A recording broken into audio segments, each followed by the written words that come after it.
রাধে রাধে। আশা রাখছি আপনারা সবাই খুব ভালো রয়েছেন এবং ভগবানের আশীর্বাদী ও কৃপায় আমিও খুব ভালো রয়েছি। তো নিত্যদিনের মতো আমি আজকে পাঠ করে শোনাতে চলে এসেছি শ্রীমদ্ ভাগবত গীতার ভগবান শ্রীকৃষ্ণের মুখনিসৃত বাণী, দ্বিতীয় অধ্যায় সাংখ্যযোগের শ্লোক নম্বর 22। তো আপনারা একটু ধৈর্য সহকারে মনোযোগ দিয়ে শুনবেন। তো আশা রাখছি এই শ্লোকের তাৎপর্য অনুবাদ উপলব্ধি করতে পারবেন। ভগবান শ্রীকৃষ্ণ তিনি আমাদেরকে যা উপদেশ দিয়ে গেছেন আশা রাখছি আপনারা উপলব্ধি করতে পারবেন। তো চলুন বেশি দেরি করব না, পাঠ করে শোনাই। বাসাংশ্চে জীর্ণানি যথা বিহায় নবানি গৃহ্ণাতি নরোপরাণি তথা শরীরানি বিহায় জীর্ণান্ন নানি সংজাতি নবানি দেহি। অনুবাদ: মানুষ যেমন জীর্ণ বস্ত্র পরিত্যাগ করে নতুন বস্ত্র পরিধান করে, দেহীও তেমনি জীর্ণ দেহ ত্যাগ করে নতুন দেহ ধারণ করে।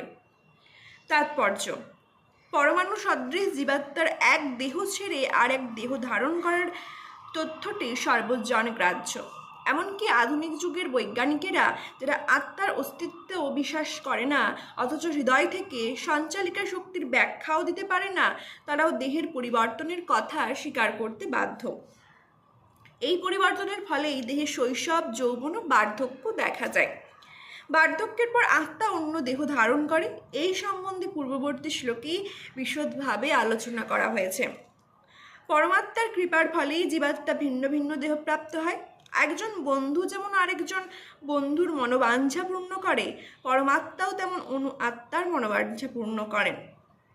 মুন্ডক উপনিষদ ও শ্বেতাশতর উপনিষদের মতো বৈদিক শাস্ত্রসমূহে আত্মা ও পরমাত্মাকে একই গাছে বসে থাকা দুটি বন্ধুসুলভ পাখির সঙ্গে তুলনা করা হয়েছে। তাদের মধ্যে একটি পাখি জীবাত্মা, সেই গাছের ফল খাচ্ছে, অন্য পাখিটি শ্রীকৃষ্ণ কেবল বন্ধুকে পর্যবেক্ষণ করে চলেছে। এই দুটি পাখি গুণগতভাবে যদিও এক, তবু তাদের একজন জড়জাগতিক গাছের ফলের প্রতি আকৃষ্ট আর অন্যজন তার বন্ধুর কার্যকলাপ কেবল পর্যবেক্ষণ করে চলেছে। শ্রীকৃষ্ণ সাক্ষীরূপ পাখি আর অর্জুন ফলাহারে রত পাখি। যদিও তারা একে অপরের বন্ধু, তবু তাদের একজন প্রভু এবং অন্যজন ভৃত্য। পরমাত্মার সঙ্গে তার এই সম্পর্কের কথা ভুলে যাবার ফলেই জীবাত্মা এক গাছ থেকে আর এক গাছে অথবা এক দেহ থেকে আরেক দেহে ঘুরে বেড়ায়। এই জড় দেহরূপ বৃক্ষে জীবাত্মা কঠোর সংগ্রাম করেছে, কিন্তু যে মুহূর্তে সে অন্য পাখিটিকে পরম গুরুরূপে গ্রহণ করতে সম্মত হয়, যেভাবে অর্জুন শ্রীকৃষ্ণের উপদেশ লাভের জন্য স্বতঃস্ফূর্তভাবে তার কাছে আত্মসমর্পণ করে সম্মত হয়েছিলেন, তৎক্ষণাৎ অধীন পাখিটি সমস্ত শোক থেকে মুক্ত হয়। মুগক উপনিষদের ও শ্বেতাশতর উপনিষদে এই তত্ত্ব প্রতিপন্ন করে বলা হয়েছে: সমানে বৃক্ষে পুরুষ নিমগ্ন অনিশয়া শোচতি মুহ্যমান জুষ্টং যদা পশ্যত্তন্ন মিশোমশ্চ মহিমানমিতি বিতোষক। যদিও দুটি পাখি একই গাছে বসে আছে, কিন্তু ফলাহারের রত পাখিটি গাছের ফলের ভোক্তারূপে সর্বদাই উদ্বেগ ও শোকের দ্বারা মুহ্যমান। কিন্তু যদি সে একবার তার নিত্যকালের বন্ধু পরমেশ্বর ভগবানের দিকে ফিরে তাকায় এবং তার মহিমা উপলব্ধি করে, তবে তৎক্ষণাৎ তার সমস্ত শোকের অবসান হয়।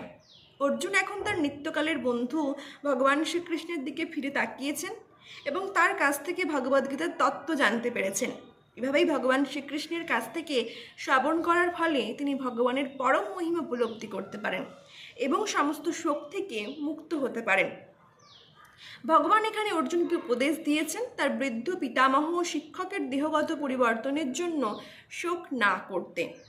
পক্ষান্তরে সেই ধর্মযুদ্ধে প্রাণ ত্যাগ করার ফলে তাদের বিভিন্ন দেহগত কর্মফলের প্রভাব থেকে অচিরেই তারা মুক্ত হবেন বলে তার সুখী হওয়া উচিত।